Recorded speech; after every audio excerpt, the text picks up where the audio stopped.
Le thème de la rentrée 2023-2024, intitulé « Justice et citoyenneté dans le Mali nouveau », reflète l'une des préoccupations majeures des pouvoirs publics.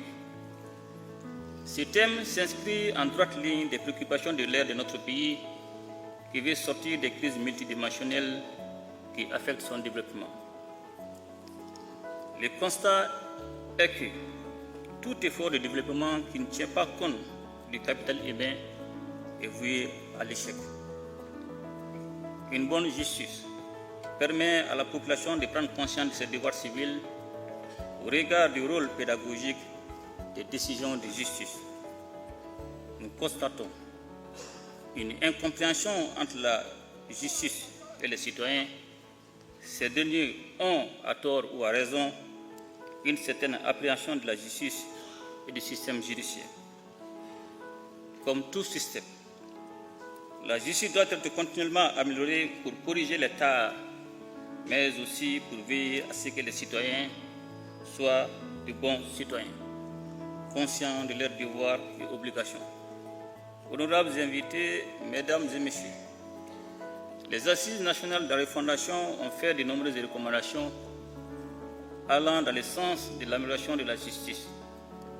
Toutes ces recommandations, les Assises ont connu un début d'exécution et certaines ont été exécutées comme l'adoption et la promulgation de la nouvelle Constitution du 22 juillet 2023, qui ouvre la saisine de la Cour constitutionnelle aux citoyens, qui prend en compte la défense des droits et libertés consacrés par la Constitution, les attributions nouvelles conférées à la Cour suprême dans le cadre de la lutte contre la délinquance économique et financière, qui consacre la création du pôle de lutte contre la cybercriminalité, les projets de loi pénale et de loi de procédure pénale prennent en compte la mise en place du juge chargé de l'exécution des peines, les mesures palliatives à l'emprisonnement comme la semi-liberté, les travaux d'intérêt général. Depuis un certain temps, le gouvernement a déployé des efforts pour rendre opérationnelles les juridictions nouvellement créées et améliorer les conditions de travail et de vie du personnel judiciaire grâce à l'augmentation du budget alloué à la justice. Les efforts et les réformes vont se poursuivre pour une justice capable de lutter efficacement contre les maux qui minent notre développement. Notre pays fait face au terrorisme qui constitue l'une des plus graves menaces à la paix et à la sécurité internationale.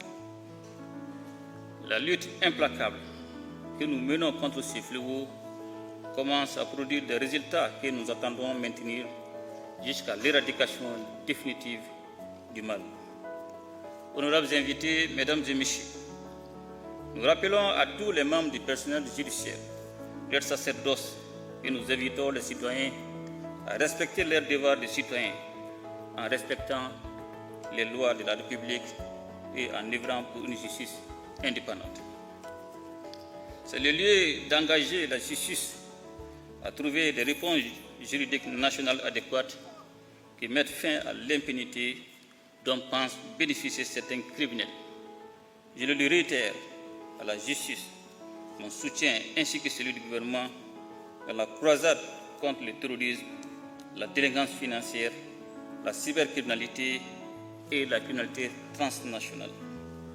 Honorables invités, mesdames et messieurs, l'institution judiciaire a besoin du soutien de tous les citoyens pour parvenir à mieux réguler les rapports entre les citoyens et entre les différents pouvoirs publics. Aucune politique de bonne gouvernance ne peut réussir sans la justice.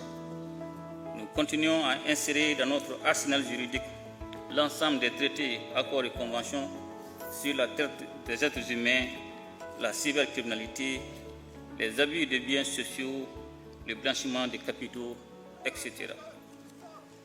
La lutte contre les pratiques néfastes en matière de marchés publics, comme les surfacturations, les conflits d'intérêts, les concussions des fonctionnaires et la corruption sera désormais renforcée par le projet du code pénal et du code de procédure pénale en cours d'examen.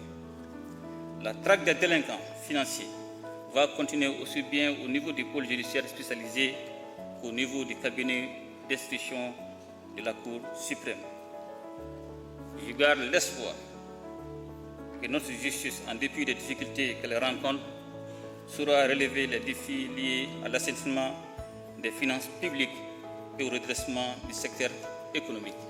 Sur ce, mesdames et messieurs les membres de la famille judiciaire, tout en vous souhaitant une excellente année de travail et de réussite dans l'exercice de vos professions et sacerdoces respectifs, je déclare ouverte l'année judiciaire 2023-2024.